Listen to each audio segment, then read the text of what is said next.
Good morning, guys. I am here to talk to you today about your success partners. So one of the requirements of this group was to have a success partner.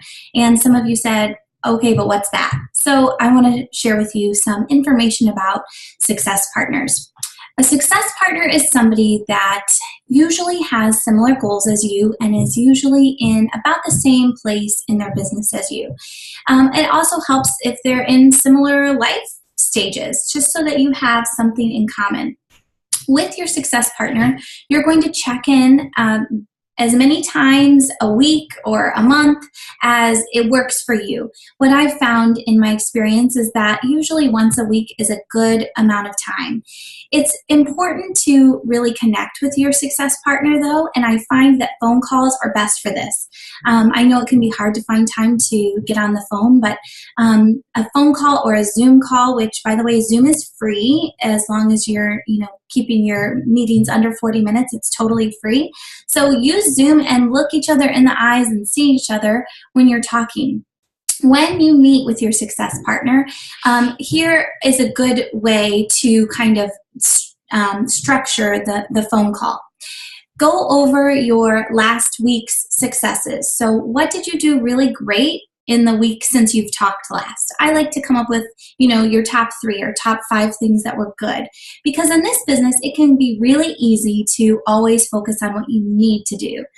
And I think it's important that we build ourselves up and give ourselves a little pat on the back when we can. So what did you do that was good? This can be, I reached out to some new people. I touched base with some coaches. I dug into my personal development and really felt like I made some traction there. Whatever it is, start with something positive.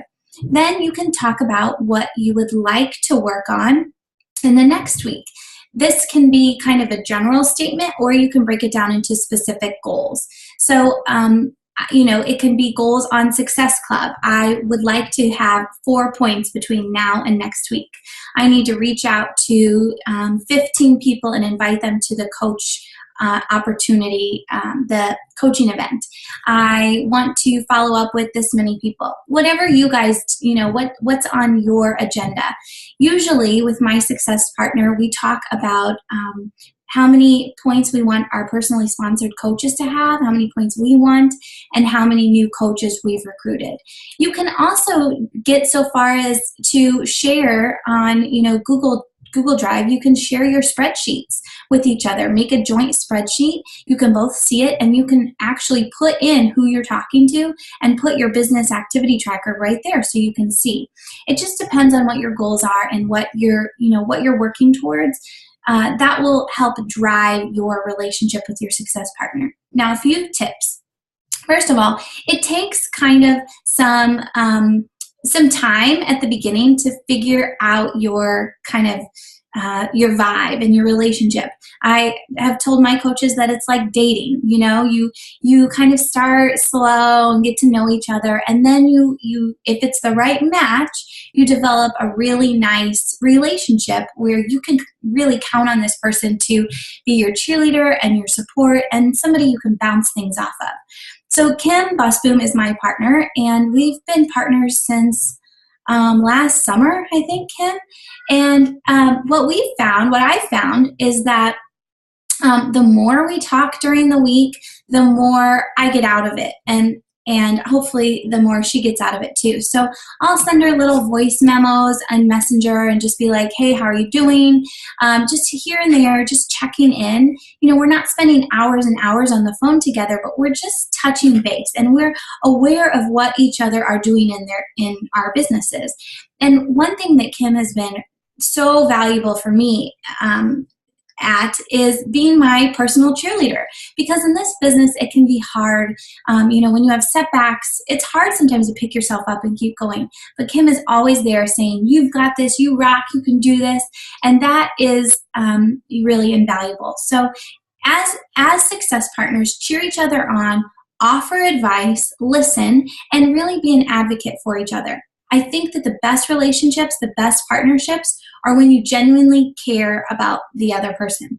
I've had partners before that I didn't know very well, and I think that can be great and fine and turn into something wonderful. But in the situations I'm thinking of, we didn't know enough about each other or take the time to get to know each other. So when we talked, it was kind of like, okay, I don't, who cares? I don't know you that well. She didn't know me. And so that, relationship just kind of dissolved. So one more piece of advice, give it a month. Give yourself a month with your success partner if it's a new person, and just say, we're going to try this out. We'll see how it goes. At the end of the month, you can decide, okay, I think this is working, or let's keep looking for another partner. But make it work for you. Within the group, your success partner and checking in with your success partner is something outside of the group. We're not going to make you, do anything with that in the group, although we might ask you sometimes, how's it going? But that's something you should have kind of going on in the background of your business all the time. Just someone on your side that you're working closely with. Let me know if you have any questions, and make sure that you have a success partner by this Friday. If you need help finding one, please reach out to Kim or myself or your upline, and we will get you a partner. Have a great day, everybody. Talk to you soon.